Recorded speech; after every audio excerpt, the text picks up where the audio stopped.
Hi, everyone. My name is Emily Landenberger. I'm the Education and Outreach Coordinator at the Middlebury Natural Foods Co-op, and I'm thrilled to have you all here with us on this snowy evening. Thanks for braving the conditions to join us. Can everybody hear me okay? Great. So I'm grateful for the opportunity to gather with you here this evening to learn more from Seth Itzkan of Soil4Climate about the role of ruminants in reversing global warming. I first learned of Seth's work through the Vermont Healthy Soils Council during his participation in a committee born of the 2021 UN Global Food System Summit. The committee was dubbed the Global Grassland and Savanna Dialogue Platform, and the aim of the platform was to develop consensus around the human and biological importance of these ecosystems. I'm humbled and honored that Seth is grateful or is willing to be here with us today and share this lecture with our community.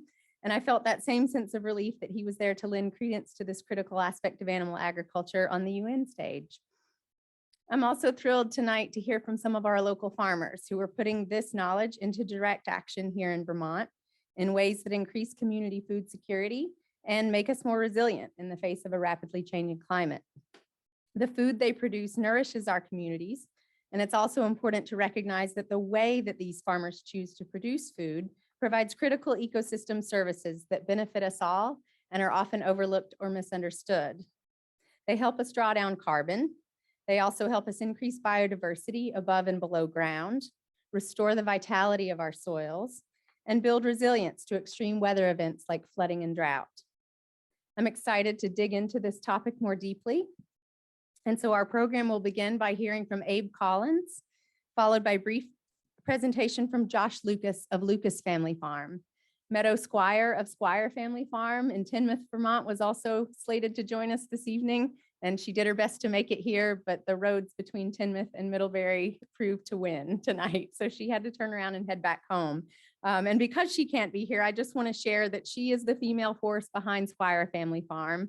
She has a 300-acre silvopasture farm in the hills of Tinmouth, Vermont. And I've had the pleasure of visiting her beautiful farm and seeing firsthand the way that her practices and the practices of her ruminants are transforming the steep Rocky Mountain slopes of the land she stewards into lush, fertile pastures interspersed with a mix of natural hardwoods, softwoods, fruit, and nut trees. I regret that she won't be here to show us pictures and tell us more about that tonight, so I just wanted to mention her. Opening remarks tonight will be Abe Collins, and so I'd just like to briefly introduce Abe. He's a Winooski, are you a Winooski based? Oh, a Middlebury based Vermont cattle grazer, having founded Collins Grazing. And he's also the co-founder of Landstream, which helps connect regenerative farmers with advanced soil and environmental monitoring equipment to help them quantify the value of the ecosystem services generated by their land care practices. He's also a co-founder of the newly formed Land Care Cooperative, which I'm excited to learn more about at some point. And so without further ado, I'd like to welcome Abe to the podium.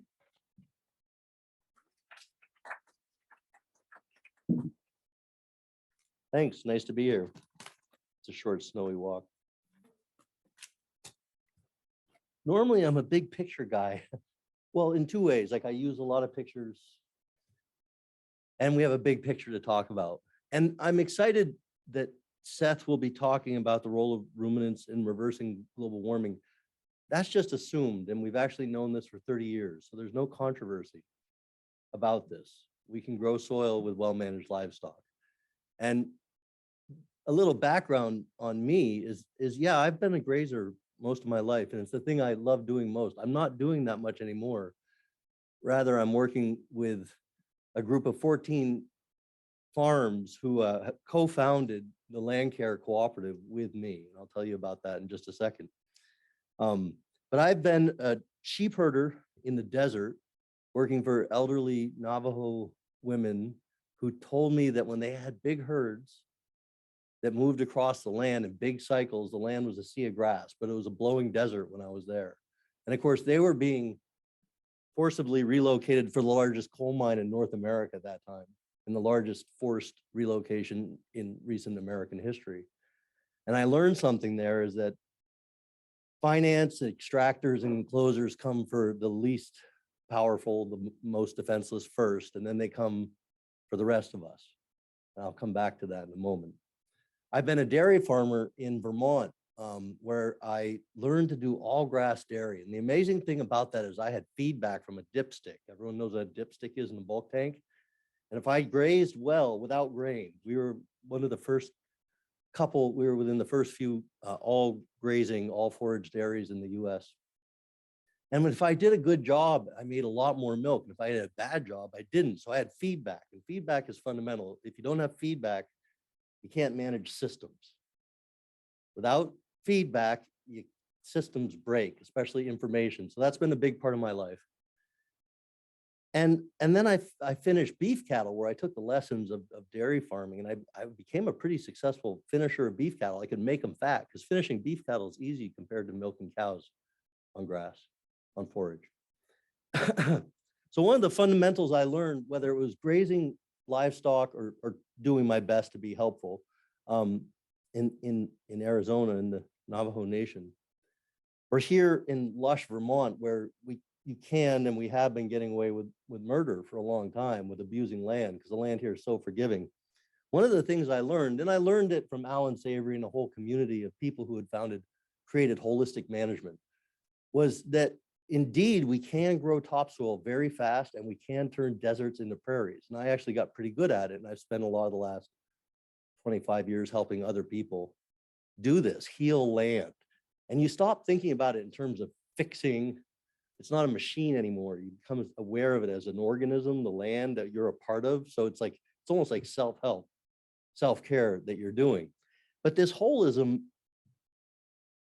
what we had to always do is take it to the next level whole. You know, like cells make up tissues, make up organs, make up organisms. But what's the next whole that the organism is a part of? It's actually the whole local environment. Like, you can think of it, for example, where we are, it would be a whole watershed that we need to go to the next level up to take care of it. We're not going to really succeed in healing the earth and ourselves if we're just keep down this reductionist, individual, isolated me path. We have to go to the next level of cooperation and taking care of the next level whole. So land, people, and money, it's always going to be some mixture of that are almost always involved. And the land, though, is not just the soil that we walk on. The land is the plants, the animals, the soil, the atmosphere, and the continuum. It's all one thing. So when we talk about the atmosphere, we actually have to get the soil, the animals, the economics, the social forms that we exist in. If we're all just battling it out, we're not going to heal the land, the soil.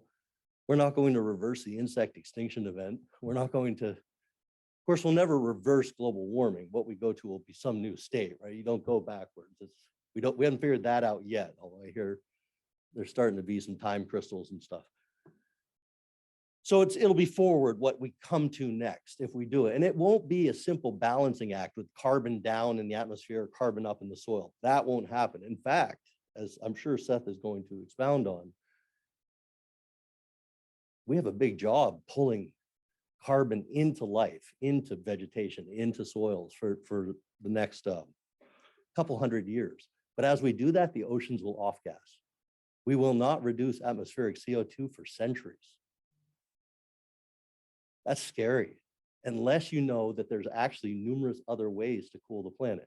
And I know that Seth will touch on this. So I'll leave that aside. But with people, do we keep going down this isolated road with each of us, kind of an island and getting ahead and scrambling on top of one another to get to the top of some imagined heap? Or do we start cooperating? Or do we start commoning? Is anyone familiar? Everyone's familiar with the term, the commons.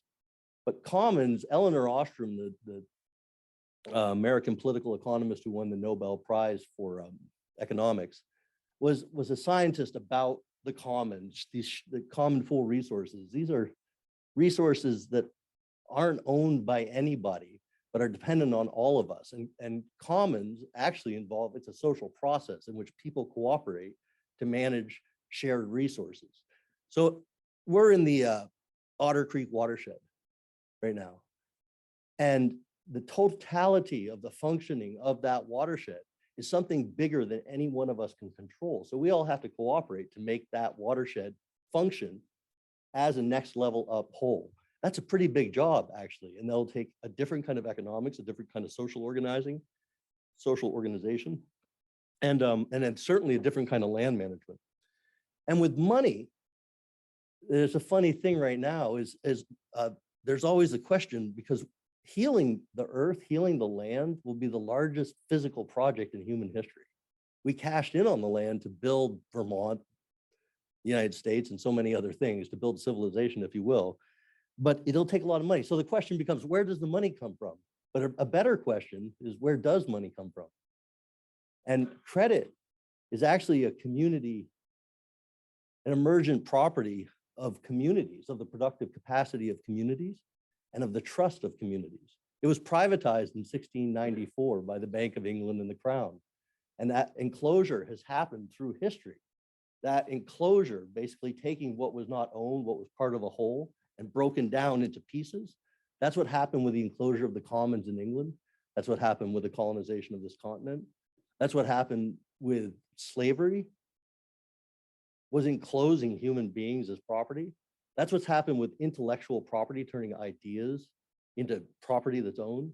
That's what happened with Monsanto owning genes and seeds. And that's what's happening now with ecosystem services, where nature is being carved up into pieces and bought and sold as carbon credits and water credits. These are the opposite trends of the healing that we need to reverse global warming and to heal our watersheds. And so what that looks like from our perspective, and in a cooperative that we built, the Land Care Cooperative, is organizing ourselves as not as individual isolated farmers, but rather as organized watershed contractors. Bear with me. What is watershed contractor? I grew up, my dad was a carpenter and a builder. He built houses, but he didn't own the houses. People hired him to do a job, and he did that job. Likewise, when we need childcare, we don't buy and sell the children, do we? We bring them to a childcare provider. We don't sell them to the childcare provider and buy them back at the end of the day. We hire someone to do a job, and that's what we're working on. So rather than buying and selling carbon and water and biodiversity, that's the dead wrong. That's the opposite of the holism. That's further reductionism, carving up, fragmenting. And that's not how we're going to heal land. So we're watershed contractors. We're also building a learning system. And that learning system has the land talk right back to us.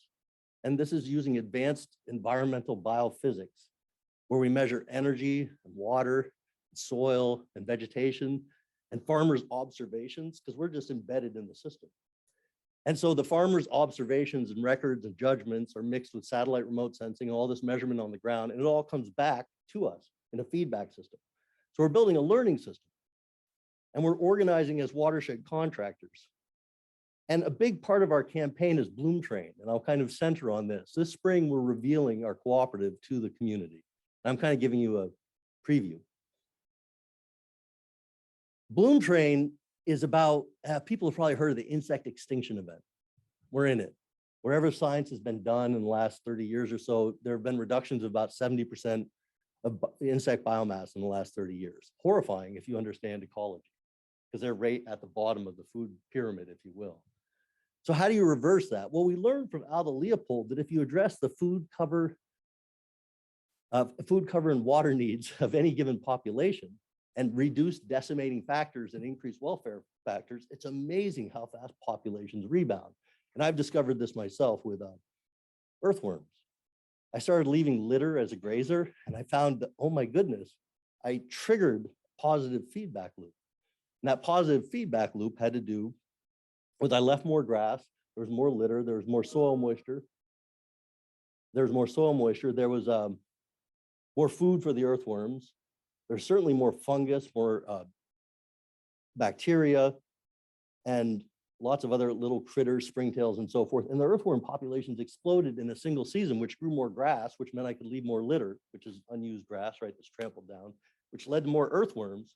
So it's an interesting instance of things aren't linear and slow. Like, we're not talking about doing things that our children's will benefit from. We're talking about, I'm gonna leave my kid a deep topsoil watershed. And I need you all to be part of this with us. So the watershed contractors in this cooperative that we built, the 14 amazing farms, including Josh Lucas, who's here tonight, who's certainly one of our stars. We're organizing as watershed contractors in community to heal our watersheds. And one of the first things we have to do is reverse the pollinator extinction event. And we're going to do that by planting billions and billions of flowers. And we've been doing that for the last 2 years, and it's been profound.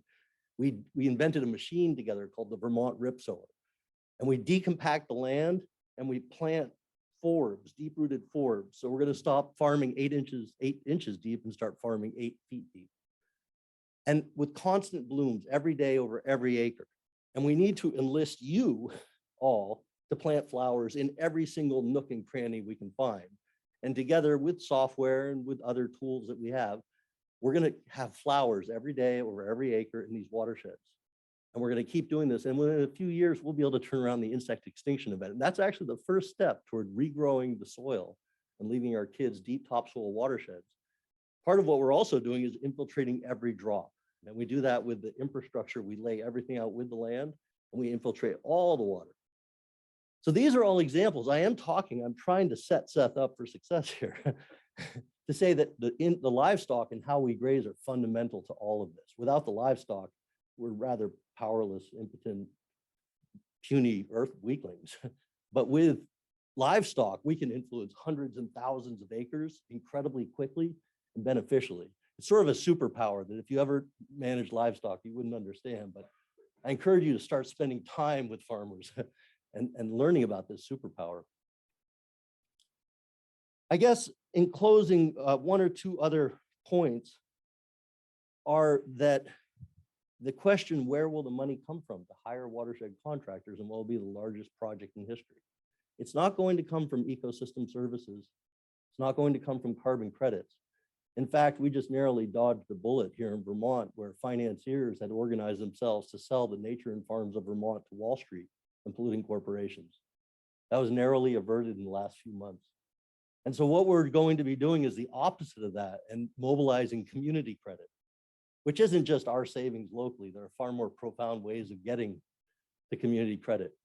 But all these things, it actually takes holism, land, people, and money understood very expansively and holistically, and cooperation, cooperating to heal our watershed homes. And if we can do that, it isn't some simple accounting exercise of less carbon up here, more carbon down here. It's rather a total transformation of our economy, our society, how we engage with the land.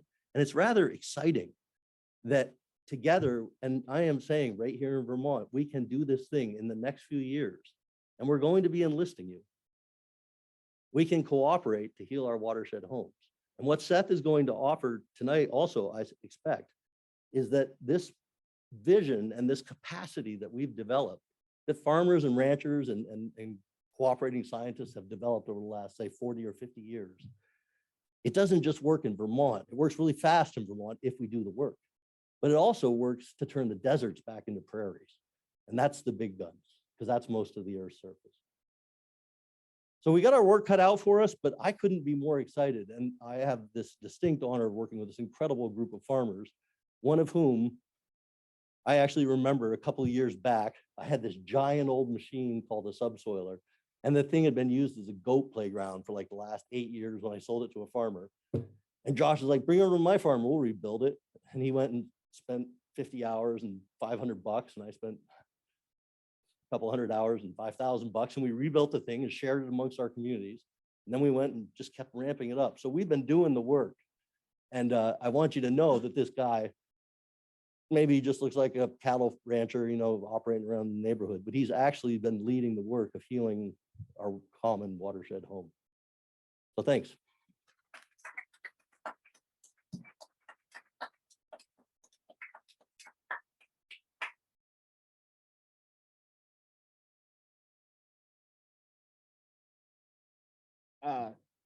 Thank you, Abe, for the introduction. That's probably more than what was justified. But anyways, I'm Josh Lucas, owner of Lucas Family Farms, also Lucas Cattle Company. They're sister companies that operate one and another. Lucas Family Farms is really our marketing name as much as anything.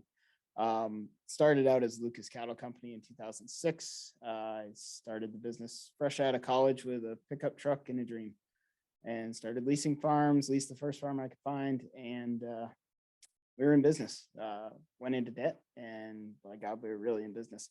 So that was in 2006, and I said I'd never sell a package of meat. It was never in my goal. I just wanted to work with live cattle and graze, and I was a cow man. That's what I did, and had very little interest in the soil or even the grass that they were eating. As long as we were producing beef and putting beef on a truck and sending it and getting a check, that's all that really mattered.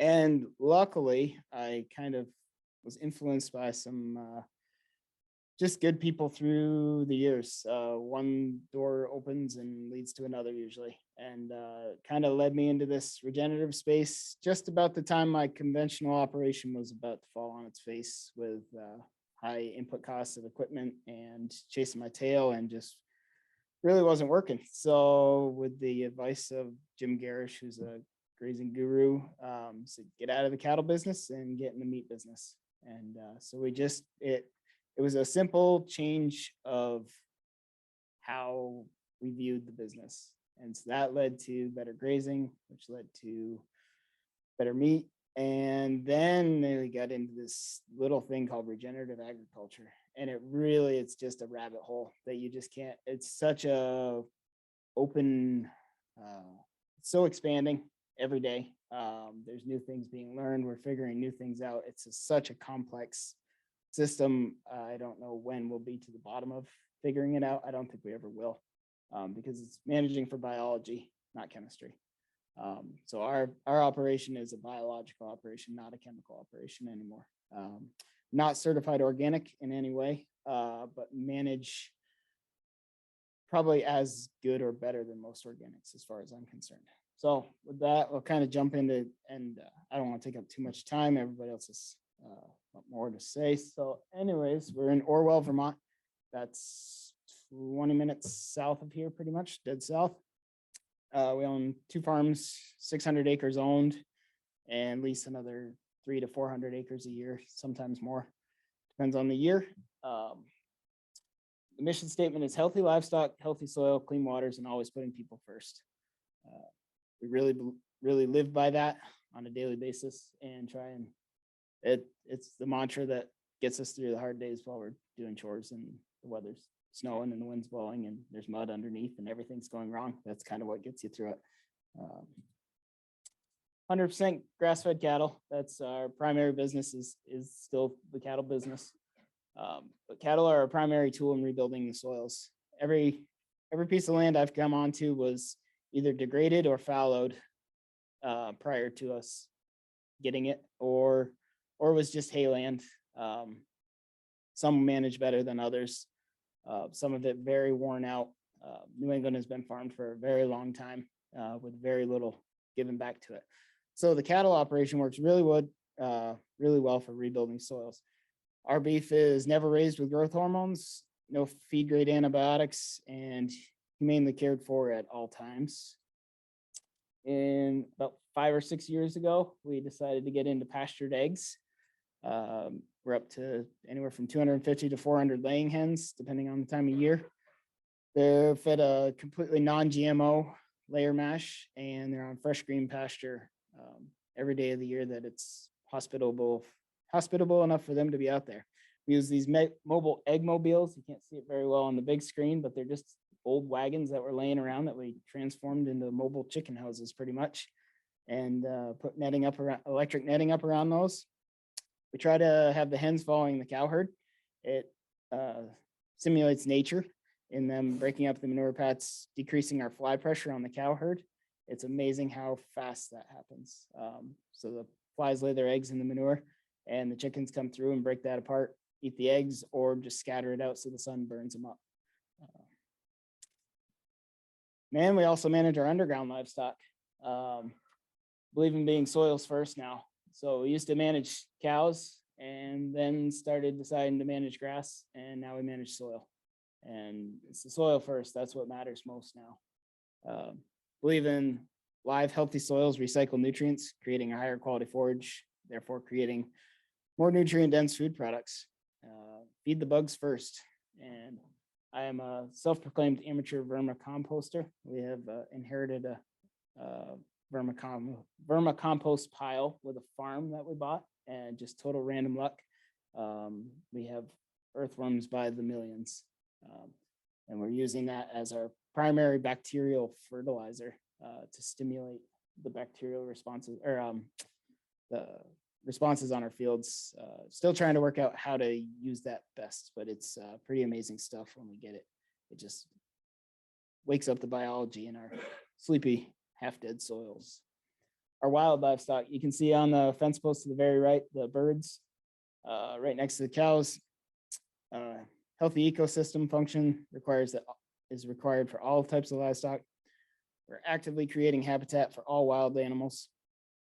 Things like delayed harvest on our grasses for nesting birds, minimal mechanical harvesting at all on most of our grasslands that protects your ground animals like turtles and snakes and everything. We believe in a full ecosystem.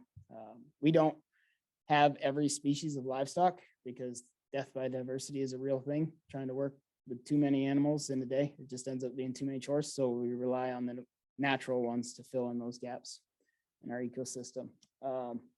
We don't use any pesticides, fungicides, or herbicides on our pasture. Side is the Latin word for kill. We're in the business of growing, not killing anymore. To quote Nicole Masters, the soil scientist, if you create the apartment, they will move in. It's as simple as that. Like Abe was talking about leaving litter. As soon as you create the apartment, something's going to move into it. Insect habitat, those are dung beetles. Didn't think that they were in Vermont. I was in this business for 10 years and never saw a dung beetle. I didn't think they existed. I thought Vermont was too harsh. We cut out the chemical dewormers, and within 5 years, now the dung beetles find our cow herd. We moved them 20 miles away from home, and the dung beetles were there 6 months later. It's amazing.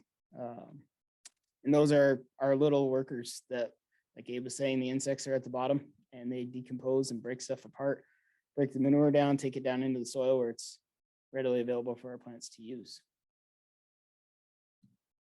Land management, just to touch on that, we use controlled time grazing. Cattle are moved to fresh grass every day. 98% of our grassland is not being grazed on any given day. It creates full recovery for the plants. So our cattle are bunched up in one small area, and the rest of our farm is just growing and just not being grazed. Those plants aren't being stressed at all.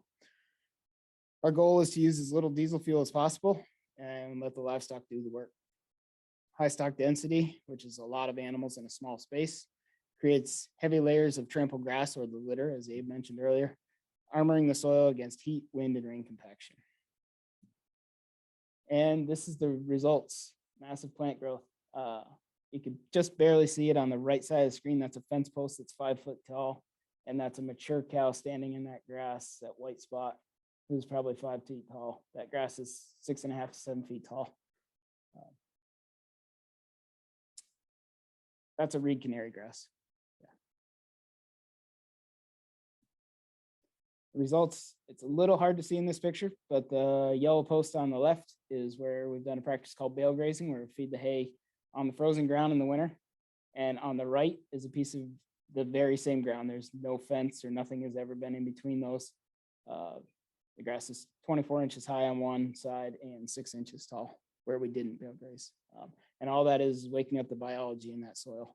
The earthworms move, you leave the litter, the earthworms come in, break the soil back up, and it's amazing the results that can come in. That's nothing's planted, nothing's fertilized. That's just the difference in biology and waking the soil back up.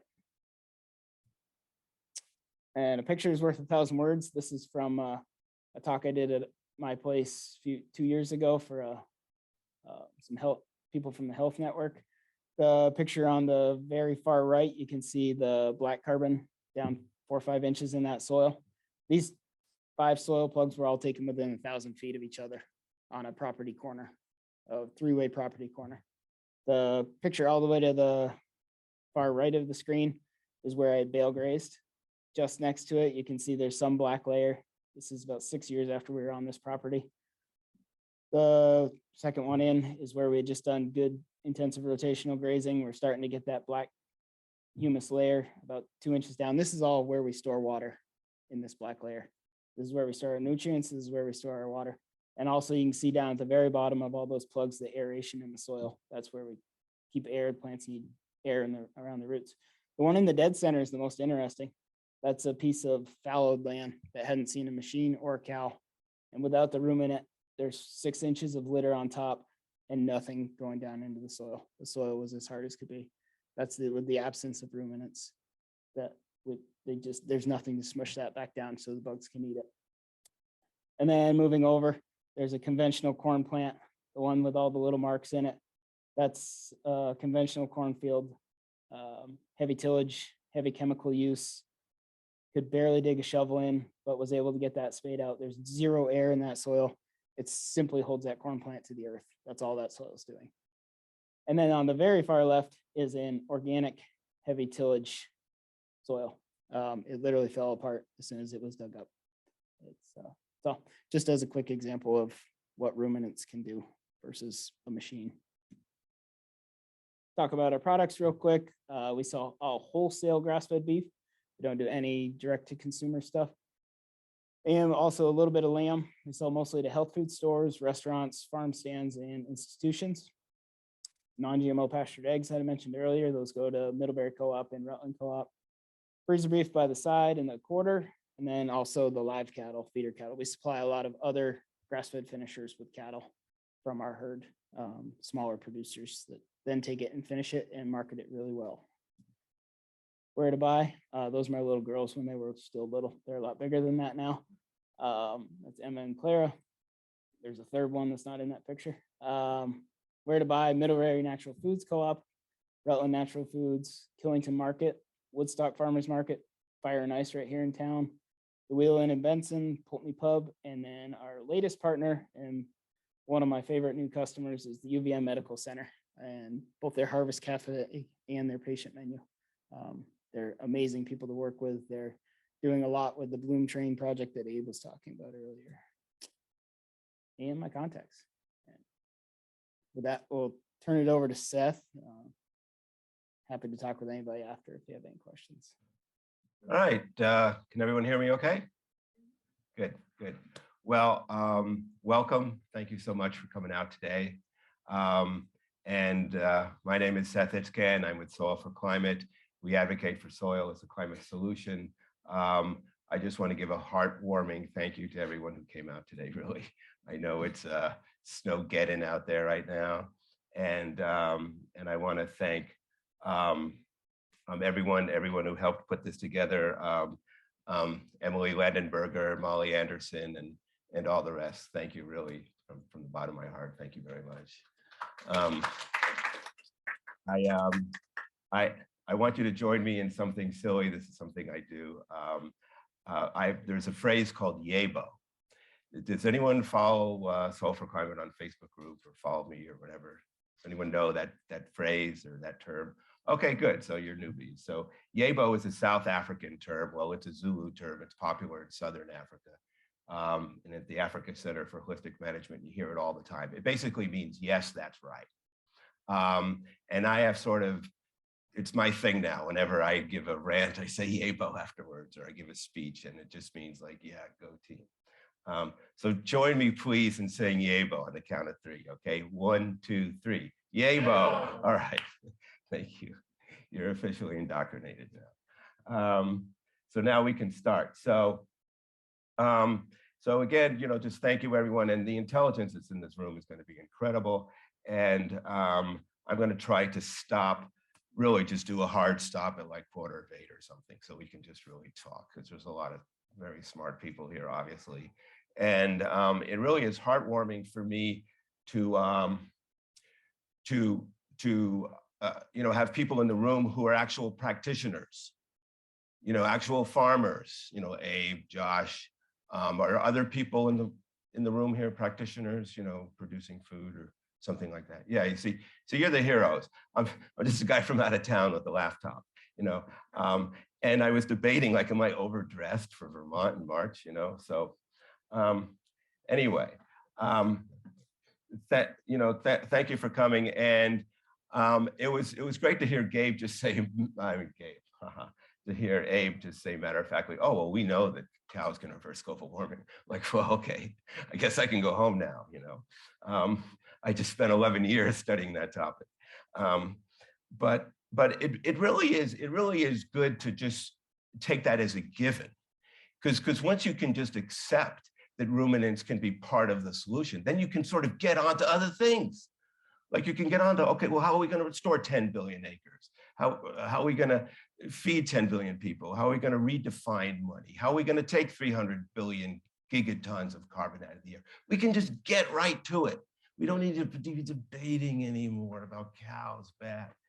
So anyway, but that's my life. I mean, I go all over the world to UN meetings and whatever, and I'm in debates about this topic all the time. And so to be able to come here and just go, you know, we can just move on to because there's a lot of work to do. We have a lot of work to do. Even if tomorrow all fossil fuel emissions just stopped. And even if tomorrow everyone understood that, yes, cows are part of the solution, we still have an unimaginable amount of work to do, you know, right? So to be arguing about it is just such a waste of time. Anyway, that's what I do. So, so the role of this talk is called The Role of Ruminants in Reversing Global Warming. And you see the arrows there of carbon and methane coming down. And you know, what's important to realize is it's not the ruminants that reverse the global warming, it's the role of ruminants, the role of ruminants in a holistic system where they're restoring the watershed or they're restoring the proper soil biology above and below ground. It's the soil and plant biology that reverses the global warming. But the ruminants have a role in that, and we have a role in how we organize them for it. Now, just real quick, the CO2 is drawn out of the air through the photosynthesis. The methane is neutralized through a variety of processes. One is the methanotroughs in the soil that basically eat methane, but the other is through the process that Walter Yenny talks about, the hydroxyl radical reduction of methane in the atmosphere in the presence of water vapor and ultraviolet light. That's how methane naturally gets neutralized anyway. That's why methane is a flow gas as opposed to what's called a stock gas. It doesn't build up. And so it's naturally neutralized anyway. But when you improve soil biology and you have more respiration going on, my word guru is up front when I say something wrong. What's the word I'm trying to say here?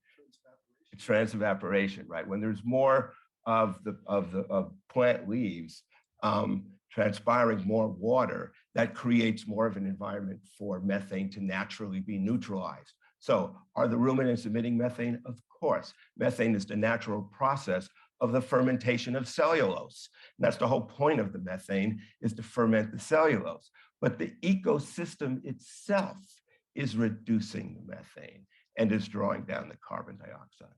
So when we say we need more ruminants, the planet probably needs twice as many ruminants as it has now. And people will say, well, the methane will go. Well, yes, it will. But so it will also be neutralized when you're managing the ruminants in a system that is restoring the natural behavior of the environment. Okay, does all that make sense? All right.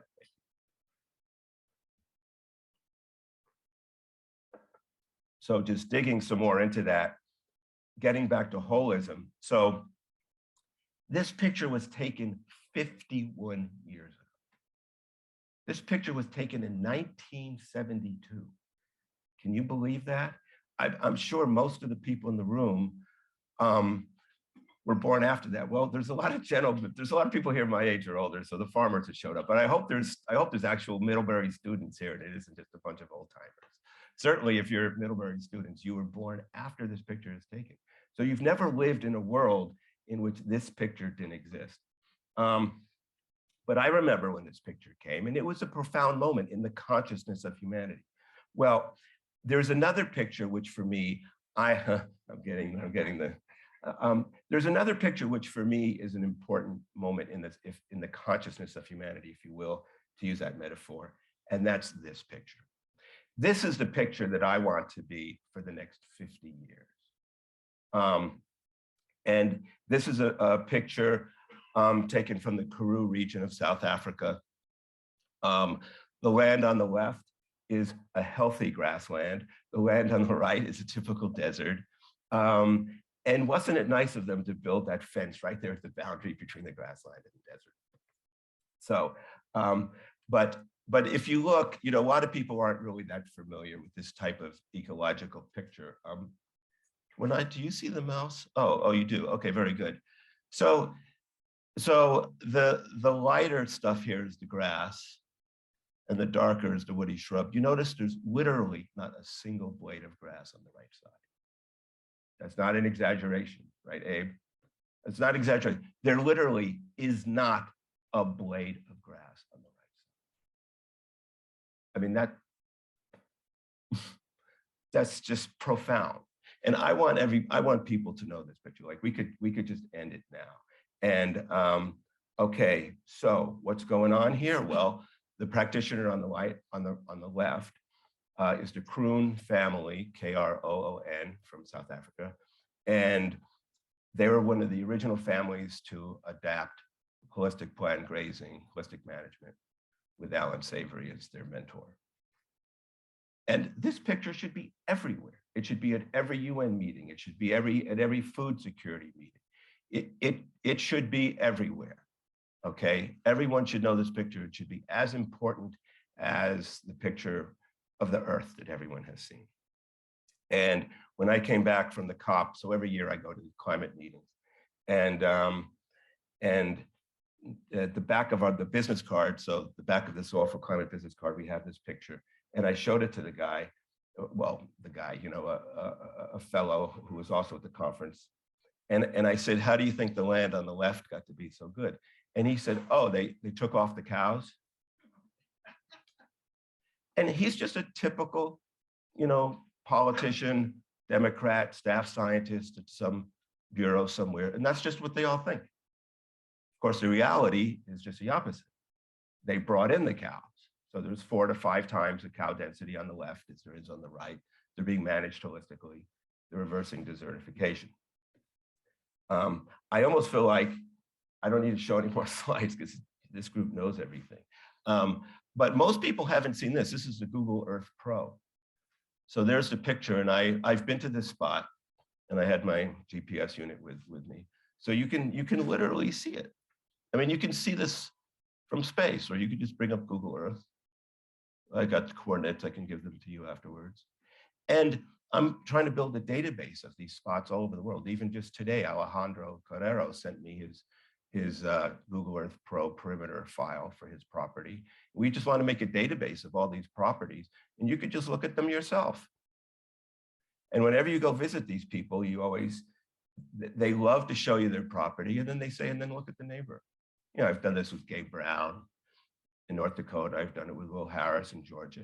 I mean, literally, you stand on the street, and there's the commercial farmer in corn or cotton or peanuts or rapeseed, and the land is bare 8 months out of the year and eroding. And then there's, Gabe's farm or Will's farm or, his farm where he's doing holistic ranching, and there's tall grass and bees are buzzing and the water is being retained.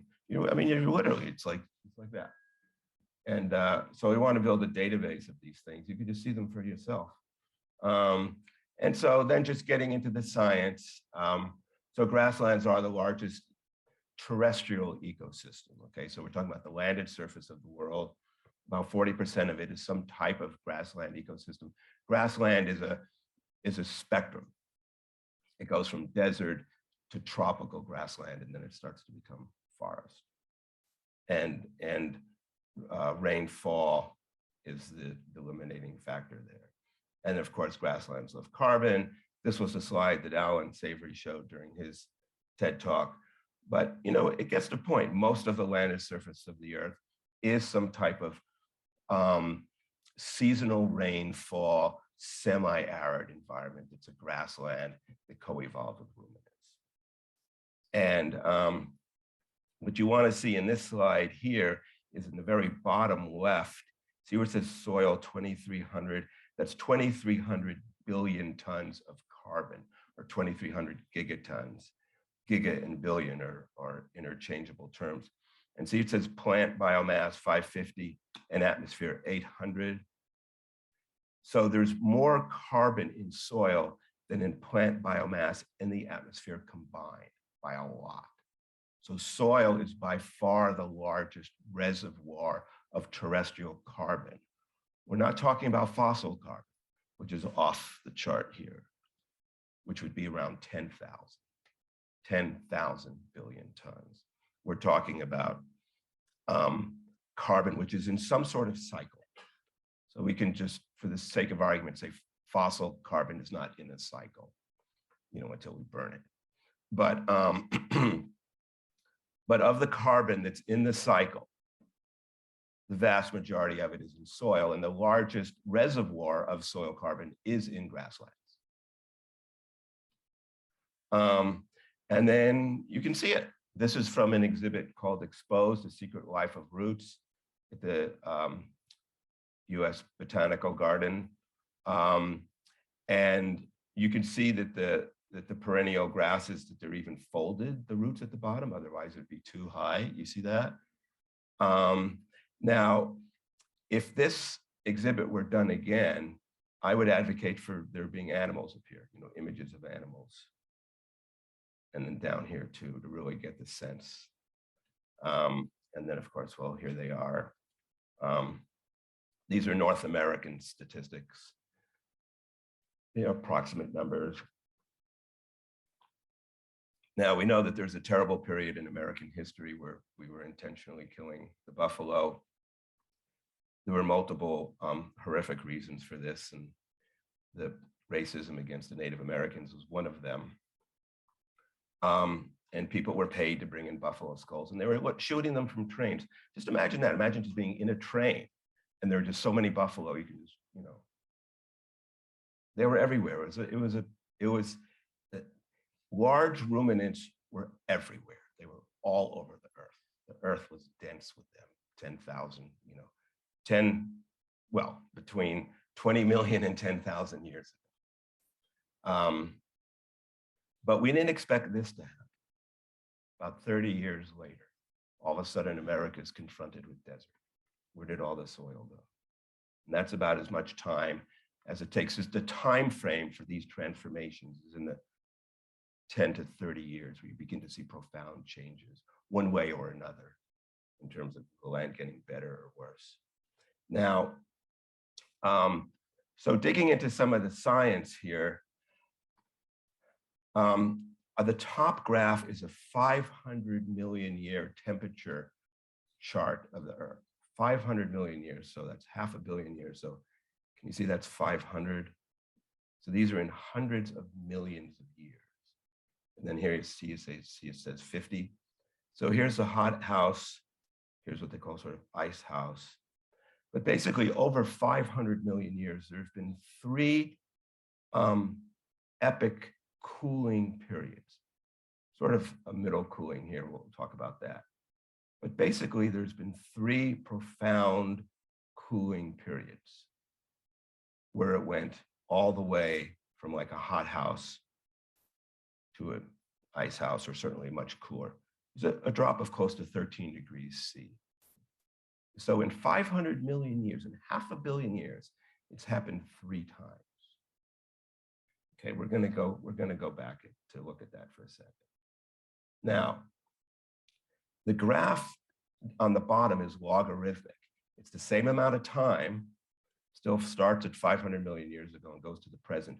But you see, it's logarithmic. So the first set is in hundreds of millions of years, then tens of millions of years, then million years, then 200,000 years, then 5,000 years.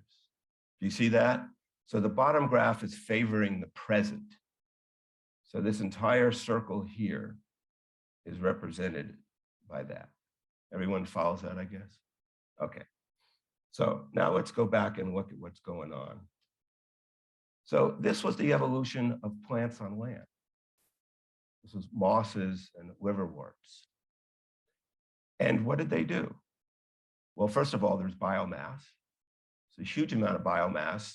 So that's carbon coming out of the air. but they're also beginning to dissolve the rocks, right?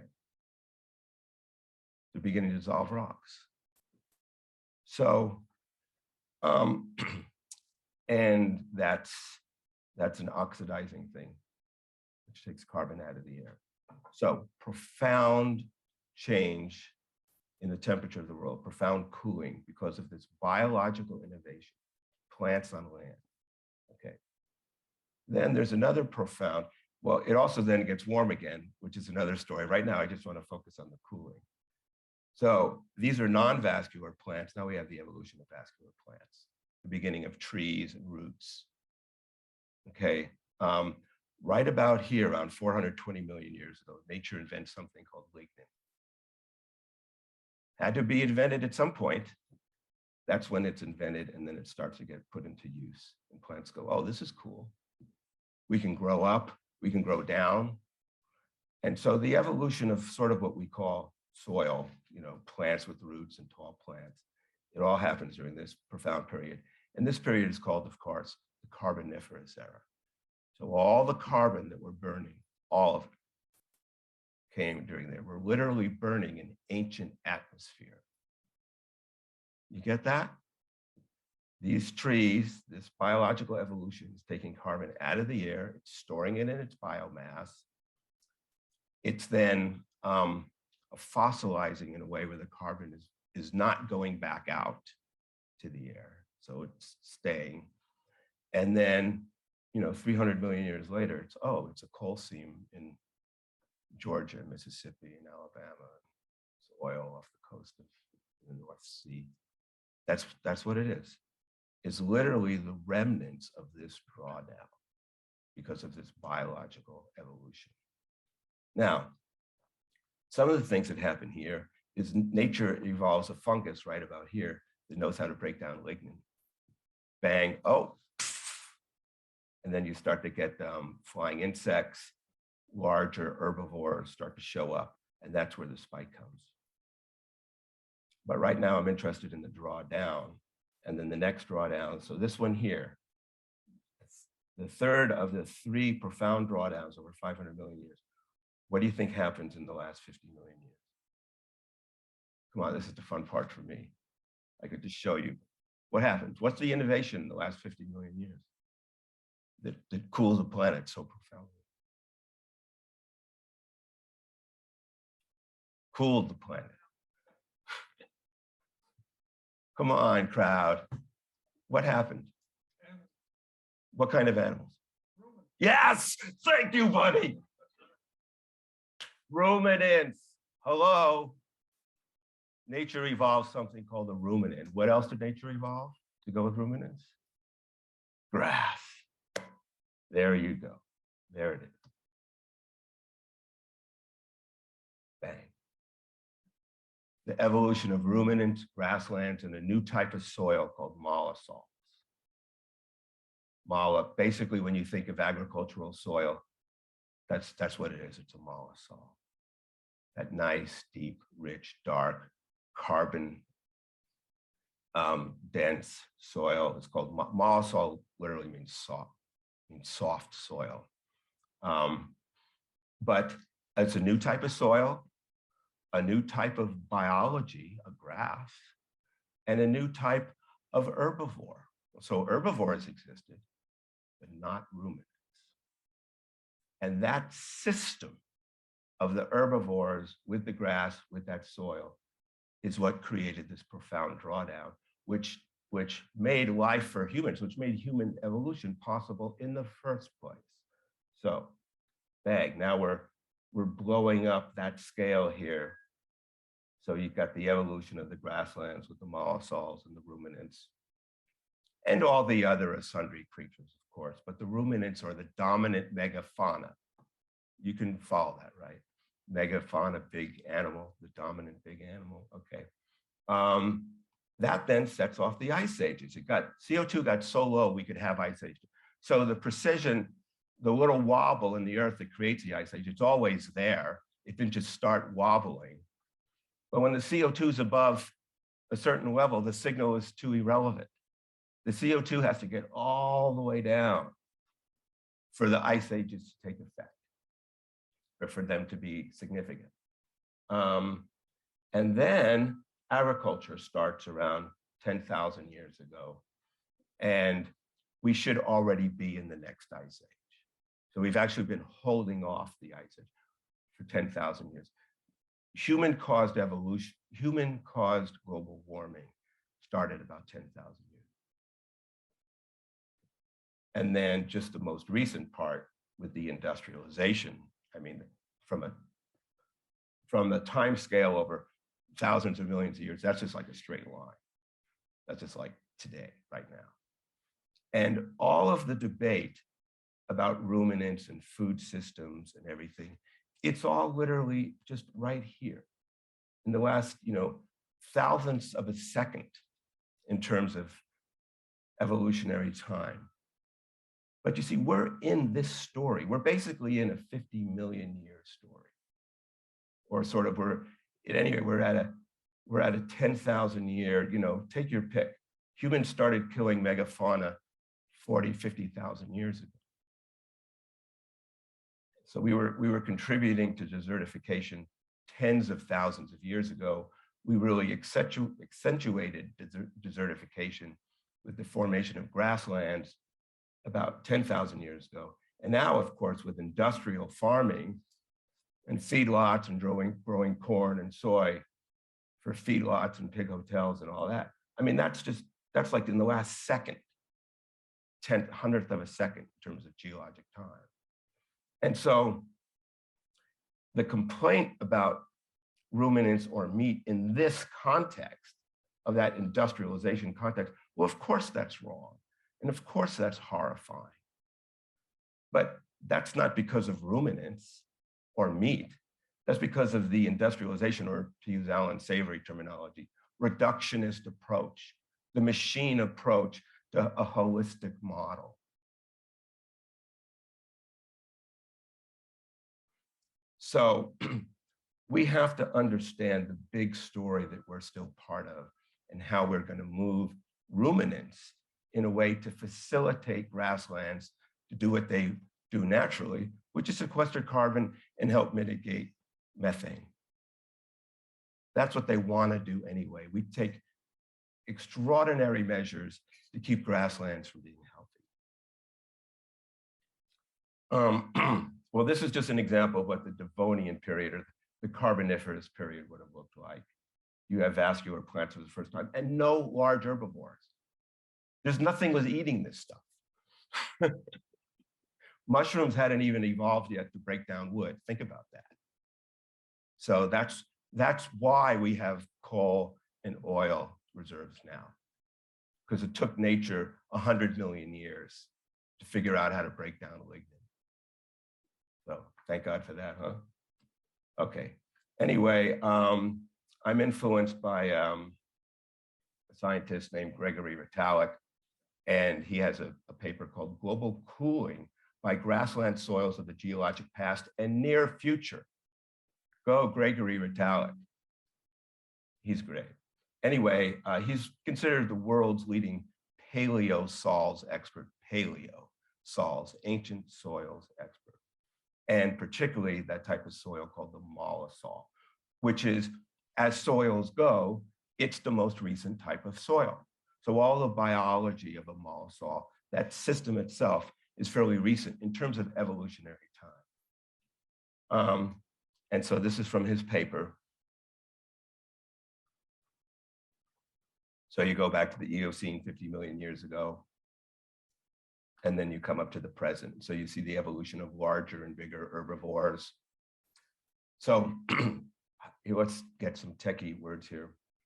A ruminant ungulate, okay? Ungulate means an animal, but basically walks on its toenails. The ruminant is an animal that has a rumen, a large stomach to allow it to digest the food later on in the day. You can see how these were both evolutionary advantages for life on the plains, because before that in forests, creatures just sort of prodded. They didn't run. So even running is a recent sort of evolutionary invention. Before 30 million years ago, things didn't run. Literally, think about that. And the notion of a safari is a recent safari, a savanna, sorry.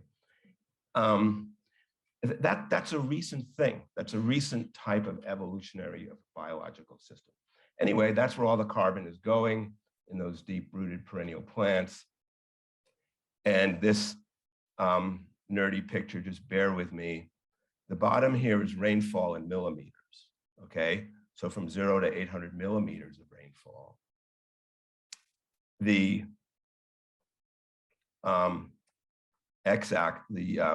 the vertical axis is millions of years ago. Okay, so rainfall millions of years ago, and then different places. Let's just take Oregon, for example. So notice this is the 400 millimeter line. So it's always 400 millimeters of rain. But notice that about 20 million years ago, with the same amount of rain, the soil type profoundly changes. It goes from a desert shrubland aridisol to a sod grassland mollisol. See that? Same amount of rain, but a profound change in the soil ecosystem. And this is pretty much true all around the world. Around 20 million years ago, with the same amount of rainfall. Okay, so it's not the rain. What's different? This is where the sort of the modern savanna plains grassland-like ecosystem really comes to fruition. You know, with tens of millions of buffalo and springbok and the predators, that type of system that we think of Africa, it basically showed up all over the world around 20. And that's when we were getting profound drawdowns of carbon. And here's ancient mollisols in the United States. In Iowa, depending on how you draw this graph, Iowa was pretty much 100% mollisol. So the best soil in the world, you know, was in Iowa. And now what is Iowa doing? Corn and soy for CAFOs. You see, it's not the animals that are the problem. It's the creation of this model, of this factory model. We still need the animals. And so we need to get cows back in Iowa. Now, I've tried to do my own sort of calculation in terms of the total sort of meat mass. So instead of chickens and pigs, what if it were just cows?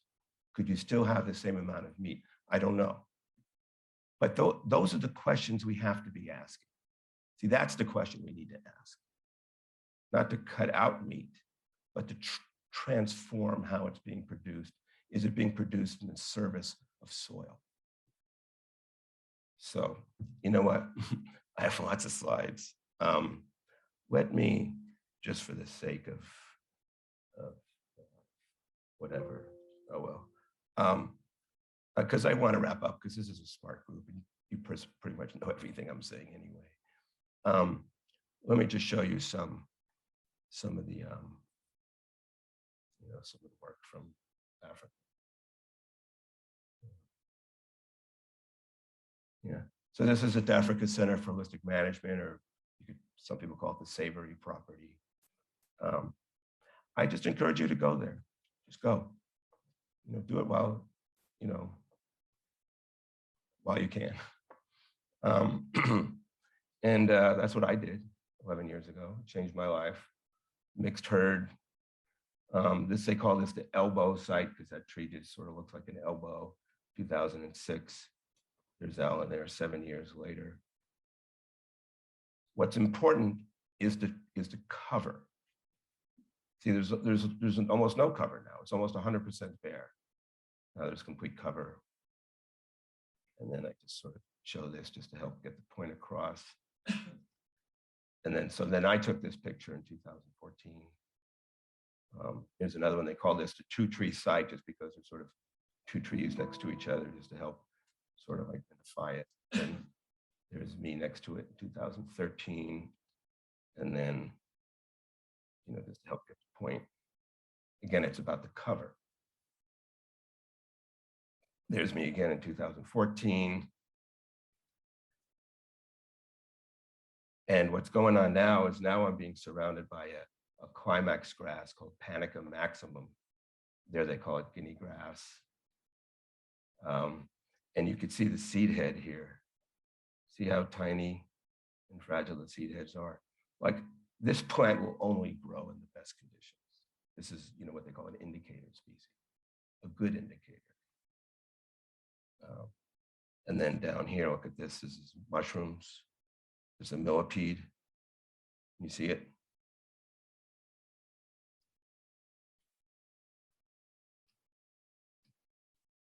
These are pictures. I took these pictures on the same day. This is the Africa Center for Holistic Management. This is the Victoria Falls National Park. So this is managed by the world's best, you know, national park managers with consulting from the United States and Kenya. Same day. We started the day here, about 20 kilometers, drove up, just took pictures of it. No grass, none. Not a blade of grass, it's all erosion. Same day. So here's all the world's best land management people. Here's Ellen Savory, just doing street management. Of course, there's no cows allowed here. Oh my God, heaven forbid you bring cows up here or hunting. So that's what you get desertification. Here's Alejandro Cordero. This is at the this is in Mexico, where you see this profound transformation. Again, the same thing. It's a typical situation, not enough cows, just kind of dispersed around, just doing their thing. And then all of a sudden, intense grazing, lots of cows moving regularly. I actually emailed with Alejandro today. He says he moves his cows twice a day. Twice a day he's moving them. And he says he has as many with electric wire as 1,200 paddocks. I mean, it's with electric wire. These aren't fences, obviously. But every time you move the wire, you're creating a new virtual paddock. He says over the course of a year, they could have 1,200 paddocks. They're moving the animals twice a day. And then look at that transformation. Now I say, which side has more water?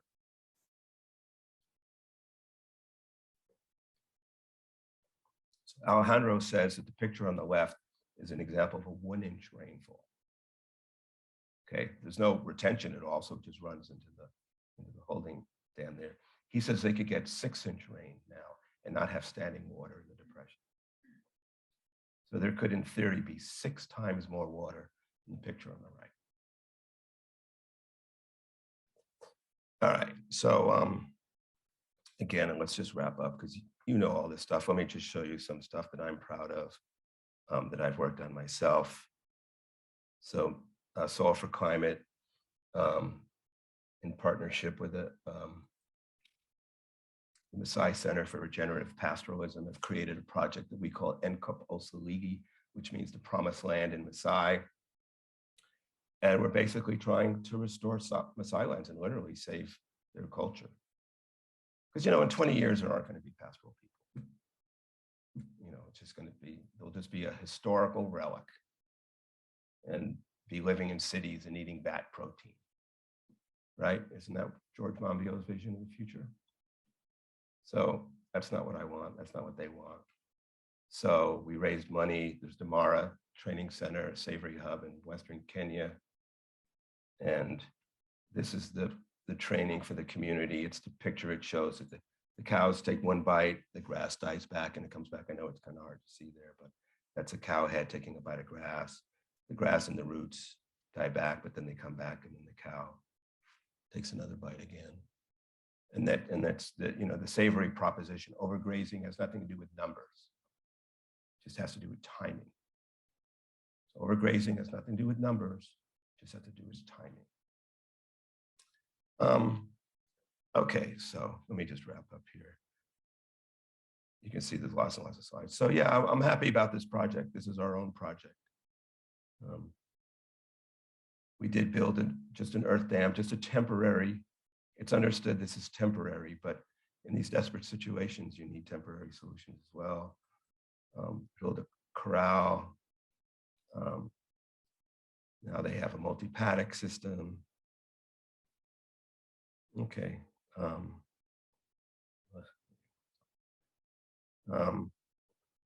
And there's just a lot of good research. Let me just say something really quick. So one of the world's most sort of anti-livestock technical papers is called Grazed and Confused, 2017 by Tara Garnett at Oxford. The anti-livestock people always cite this paper. She says, whether or not adaptive grazing approaches offers advantages, it is clear that the extremely ambitious claims its proponents makes are dangerously misleading. This is coming out of someone affiliated with Oxford University, taking a clear shot at our community. And now, to be specific, here are all the papers that she cites as being credible because they're peer-reviewed. And then here are these dangerous, misleading papers that she says aren't credible and they're outliers. Those two papers are Savory Institute 2013 and Itzkan 2014. Anyone know anyone here named Itzkan? Okay, so when she says Grazed and Confused, she's literally talking about me. Just so you know, me and the Savory Institute, we're the confused ones, okay? What she didn't tell you was that she didn't do a proper literature search. These are the peer-reviewed papers that were already out at the time.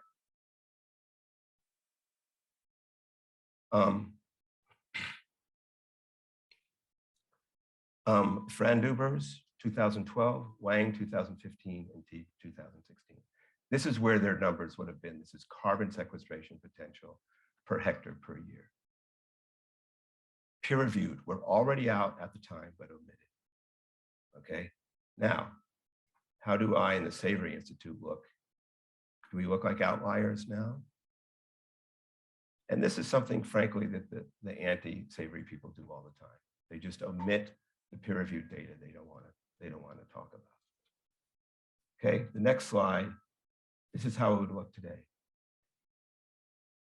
These are the peer-reviewed papers that have come out since 2017.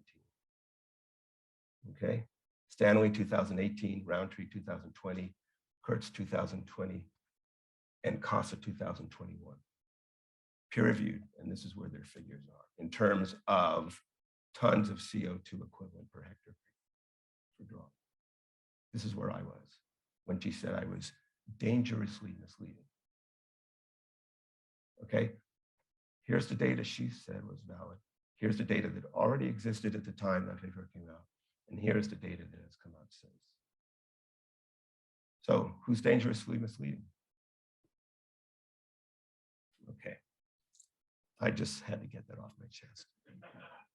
Let me just do one other thing and then we'll be done. These are just, what I'm going through here are slides from the other papers that she didn't show. Here's Will Harris's property. That's all the topsoil that he built.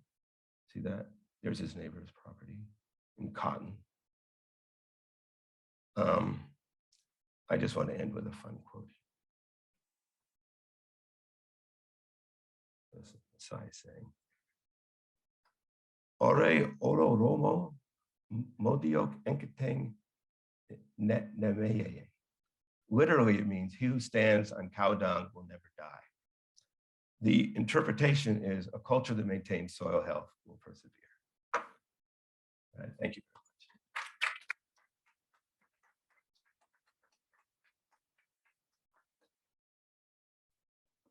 So it's 10 of 8.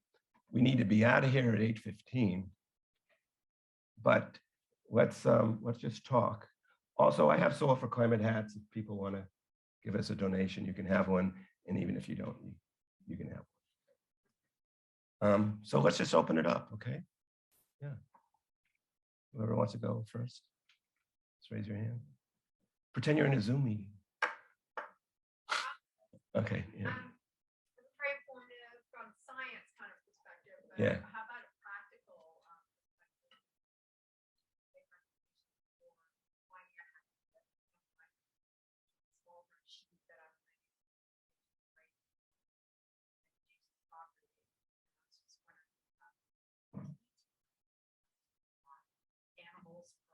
Yeah.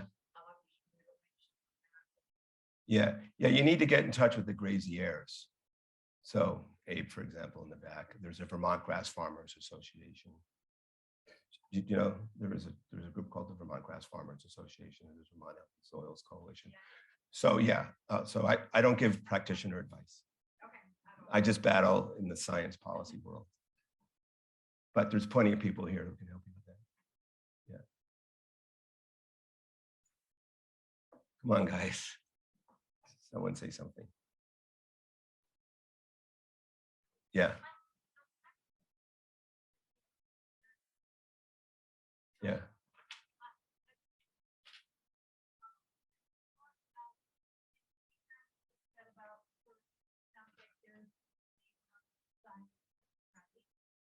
That's a polite way of putting it. Yeah.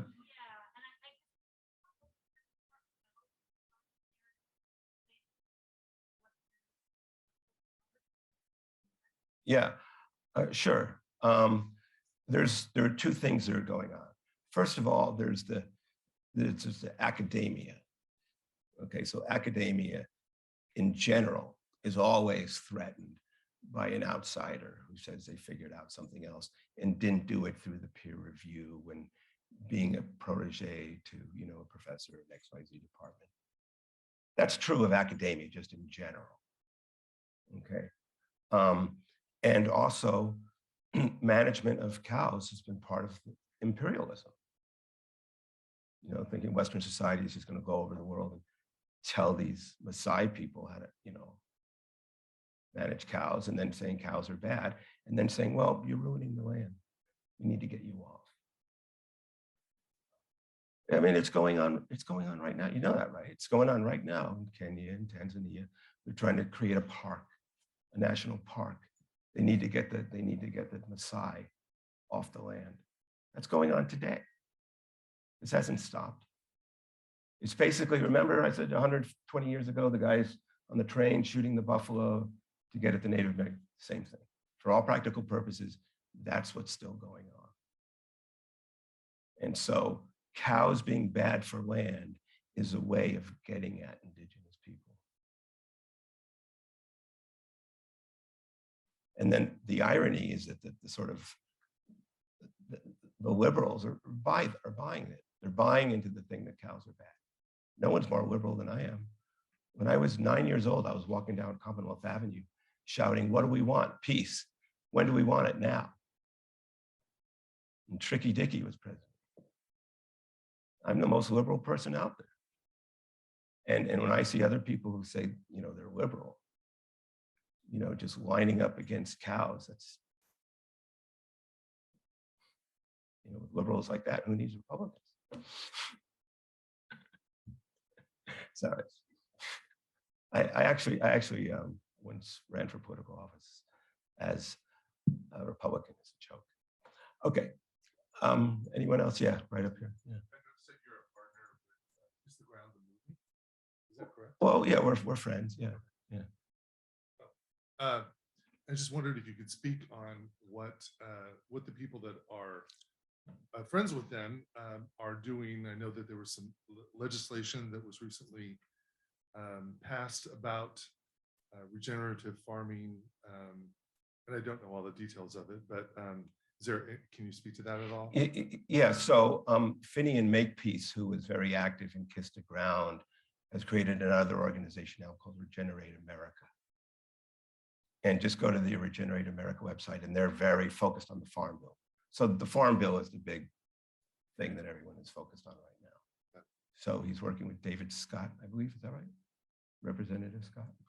Yeah, Congressman Scott is overseeing the Farm Bill hearings. So I mean, they're very specific. You know, this line,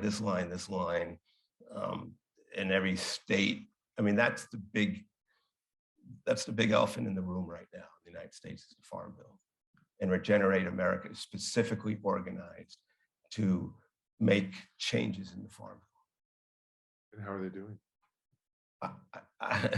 According to the newsletters, they're doing good. I mean, you know, they're fighting the good fight. So just check out Regenerate America and sign up for their list. Okay, thanks. Yeah.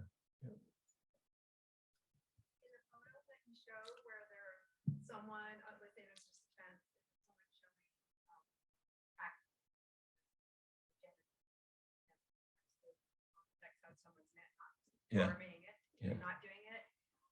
What is the what's the impediment for them going over? Right, but you see, because all the incentives are lined up to do it the industrial way, the farm insurance. Farm insurance. So what do they give up? I don't. You give up safety. You give up the safety net. You're guaranteed, right? The government guarantees you a floor price for your corn and your soy. And if you want to get the insurance, you have to sign up for the program. You got to use this glyphosate in these seeds from Bill Gates. And, you know, you got to just be, you know, a soldier in that army. As soon as you step out of it, you're on your own. Right? Is that correct? Am I saying that right? Abe, do you agree? Is that more or less the correct? Also see the success. That's Someone has stepped out and has kind of doing trailblazing, so it's not proven now. It's a little bit more proven. Yeah. So, and I'm sure that they care. But like Alejandro moves 550 cows twice a day. You know, not everybody wants to do that, right? So yeah. I'd say that they also have to step out of the cab. Yeah. That's a huge thing. A lot of people, they like to sit in their tractor. Yeah. Even if it's a little less or Yeah. not as good, still they're sitting. Yeah. I think.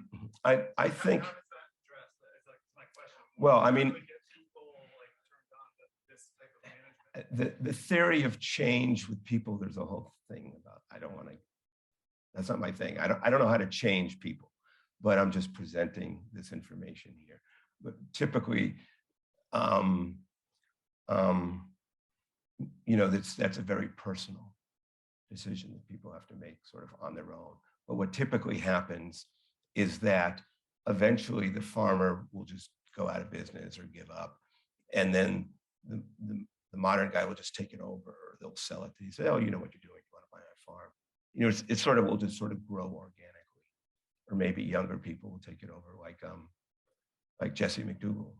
Seems like there could be a more intentional strategy in that way, like develop labor force that could step into physical work without devoting every hour of their day to it. That seems like Poland. Okay. There's Abe is back there. Network with him. Okay. Join the Vermont Grass Farmers Association. Well, you're at the UN. Just remember you heard. They don't. Up here in Vermont. They don't care about me. I'm trying to spike the coffee. Yeah.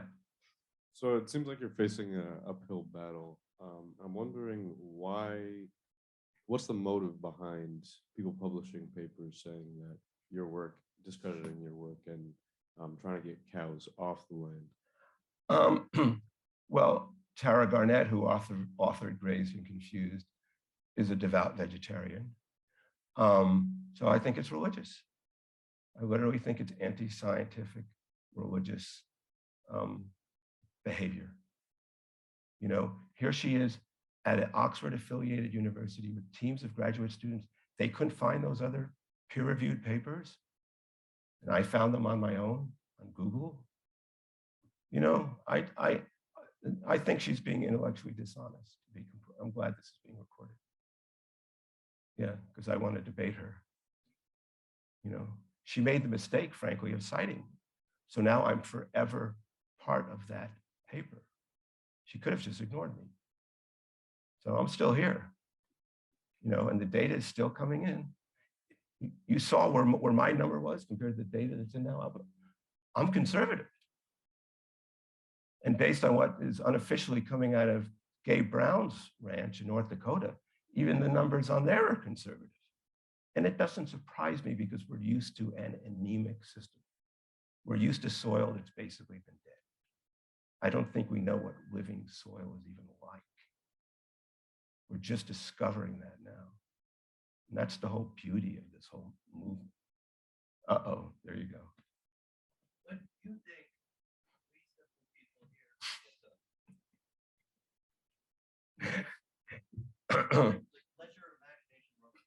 Well, I mean, I really liked it earlier when you just said, "Oh, well, we know cows can reverse global warming." Okay, well, good. I can retire. But what you said about, well, what's wealth anyway, or what's money anyway? You see that kind of conversation. What's money? What's wealth? That's the kind of aha, you know, and what were the original coins? Of course, you know, the cow horn, right? The stock market, right? That's how money started. But it's not just going to be about counting animals. Well, your herd's bigger than my herd. You know, it's about the watershed or the longevity of the watershed or, you know, ecological services. I mean, I don't know. I don't know how it plays out, but those are the conversations we have to start having. And that's where this becomes really exciting. It's not just about climate and food. It's literally about how we even think about wealth. So you're asking me where it can go. I mean, that's sort of a visionary idea of where it can go. But in terms of something like East Africa, Kenya, Tanzania, Sudan, and the Sahel, I mean, those areas have to be turned around. We have to turn those areas around or there's no solving global warming. Getting back to the global warming, we could turn off every single tailpipe tomorrow. And the global warming is still going to go off the charts until we start cooling the planet. In those areas, we have to cool the planet. And guess what? Cows are going to be fundamental to it. That doesn't mean we aren't also doing reforestation, of course. But to bring back that type of mollisol, basically cows. And sometimes the pushback will be, well, do they have to be cows? Can they be bison or impala? Well, yeah, okay. Go get 100 million bison, you know, and just let them run through Denver. I mean, you know. Oh God, I don't have time to bring that up now. Okay, let me put in a pitch for the Soil4Climate Facebook group that is sort of our thing. 35,000 about members in it now. Just feel free to join. And we are trying to raise money for this Kenya project. And the situation there really is desperate. I mean, it's really bad. People are dying, animals are dying. It takes time to restore the land. You know, it takes 10 to 20 years, frankly. So we need to keep the money coming. Eventually, when the droughts come, they'll be able to sustain it. That is the goal. So a drought doesn't wipe out everyone.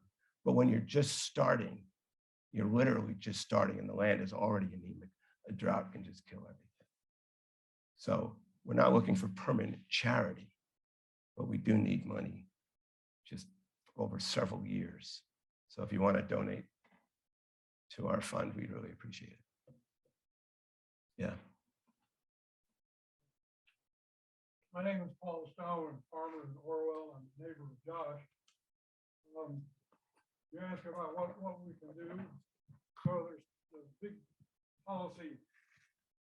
Thank you. There's a big policy debate going on in the Farm Bill, but here in Vermont, we have policy debates going on also. And one of them is a clean heat bill, or better known now as the Affordable Heat Act. Just passed the Vermont Senate. It's in the Vermont House now. One of the tenets of that clean heat bill is to get us off fossil fuels. And one of the ways they're proposing to do it is to approve the use and increase the use of biofuels. And I submit that that's an exactly backwards way to go about it.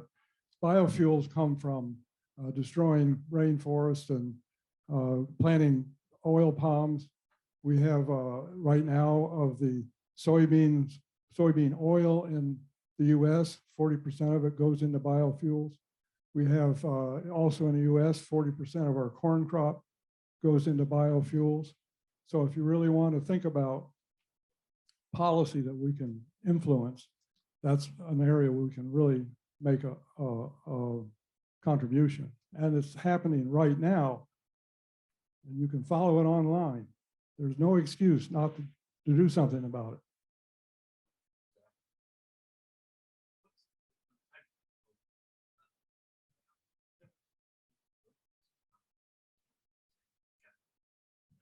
Well, as long as the grass, you know, is eaten one bite and not overgrazed, you know, the grass doesn't necessarily care Like zebra and horses aren't technically ruminants, but they have an extra long rear gut, which sort of acts like a rumen. I mean, the ruminant is an evolutionary advantage to the animal because it allows it to just keep eating all day long. The grass, so that type of animal did well in that system. The grass doesn't technically care. Well, I don't know, maybe it does. Maybe there's something in the saliva or the dung. So, you know.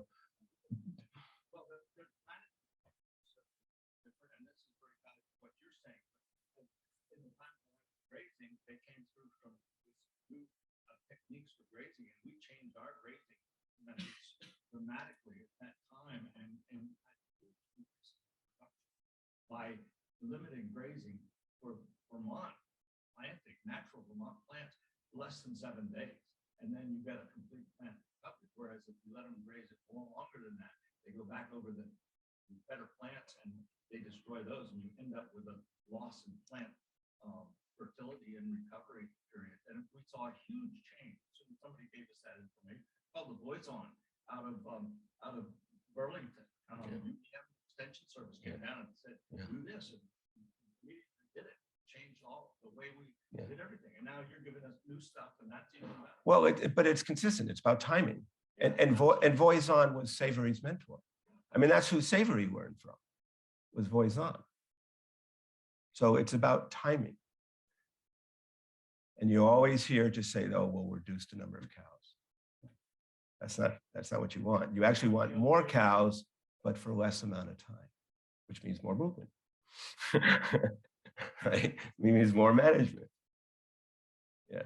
So thank you, Seth. It's been quite a long time since I read Alan Savory's work, and I don't exactly remember the story, but I don't think you should assume that many people or most of the people in this room understand how he worked these things out, or Voisin, whoever it was. Was it there's a big story behind the observation and the thinking, right? Yeah, well, he was a park ranger or a staff scientist for the Park Service. And he just saw the land eroding, just getting worse and worse. And it was already a Park Service. In other words, they already weren't allowing cows in it. So it was just whatever was the zebra and giraffe and wildebeest were around. And he started to realize the animal density isn't enough. They actually need more animals. And that's why he says, well, we have no choice. We have to use cows. And then he says, well, how are we going to manage that? And then that's where the whole, so there's two aspects to savory. There's the biological aspect, which is saying this is the biological impact of these animals on the land. But then there's this whole management thing with holistic management.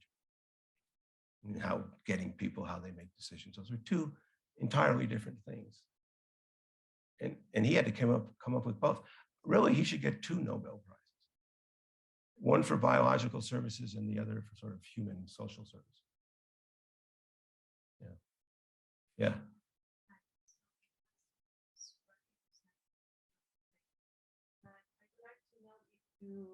Did you know the transhumans in Spain? Transhumancia. Say it again, please. Transhumans. She wants to know if you know about transhumans. Oh, yes. Yeah.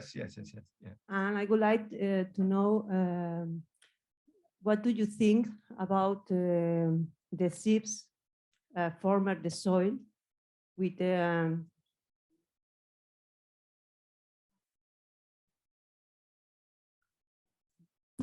she wants.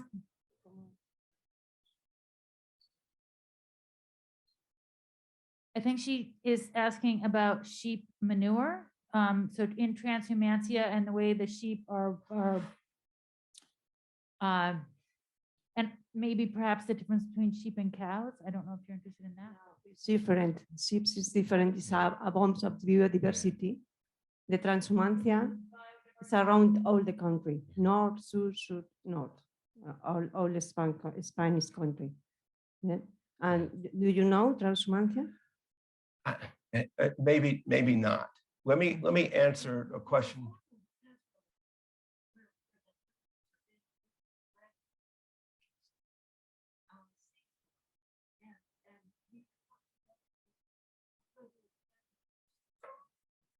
Yes, with the manure. Yeah. With the manure, disperse the beans as a bomb of biodiversity. I don't know if It's you okay. can understand me. It's okay. No, but listen, but sheep are a very, very, very useful animal in all of this. I mean, even in those herds where there's cows, you saw there's also sheep. These are almost always a mixed species herd. That even in Kenya, South Africa, it's almost always cows and sheep. It's almost never just cows. So sheep are always fundamentally part of this. And now with the drought being so bad in Kenya and Tanzania, they're thinking about just going more toward sheep. So sheep are an essential ruminant. And I think she was asking specifically about in the migration of sheep, how the manure spreads biodiversity. Yeah, of course. I mean, absolutely. Yeah. I mean, sheep are almost sort of the traditional, sort of the shepherd, right? So, I mean, sheep are fundamental to this. I just was focusing on cows in part because there's so much negativity around them, but also because they're the megafauna. They are the bigger creature and they can create more impact. But, but sheep are also essential. And it's the same type of biological service, if you will.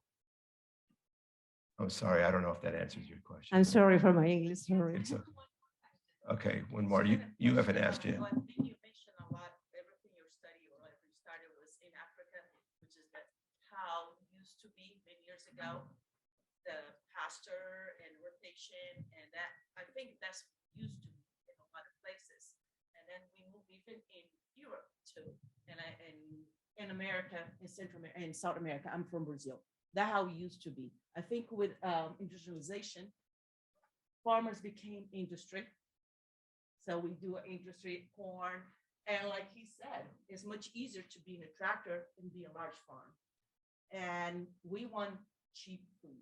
Nobody wants to pay for it. It's easier to pay to help the large dairy and to help the large corn. Nobody wants to help the small Vermont farm. And I think Vermont does a very good job doing that. I think I would never think a rotation would work in a climate like Vermont. I mean, I know you don't rotate in the winter, Josh. I watch you. You're my neighbor. I know that. I think that one I have cows too here, but takes a lot of work. People wondering how we can help. I think to support your local farmer, Vermonters do that, and believe that to eat a good food costs money, costs a lot, and Josh does work every single day, moving the cows. I imagine most of the small farmers in Vermont do. It's much easier to be in a tractor. And I think that's one thing that I think that has to be helped with the farm bills is to be able to help farmers, small and medium farmers, to make the transition. I think that's what you're about too. It's hard for you have a goal to help Africa, but how can we help? And I have a question, going back to that. My question is, which other places in the world, I know that Vermont has that.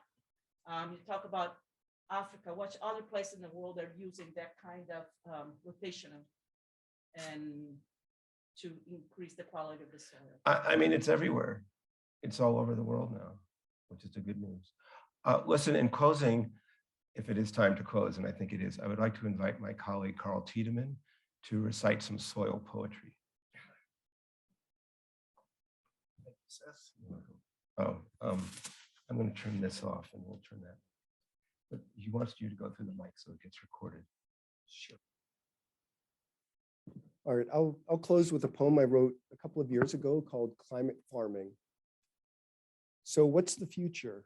Is there no hope? Healing the land can help us cope and grow better food with less flooding too. Put carbon in soil is what we must do. Draw down the heat, slow the sea rise, let birds and bees thrive in the skies. Good farming is how we deal with this mess. Now the climate's fixed, what's next to address?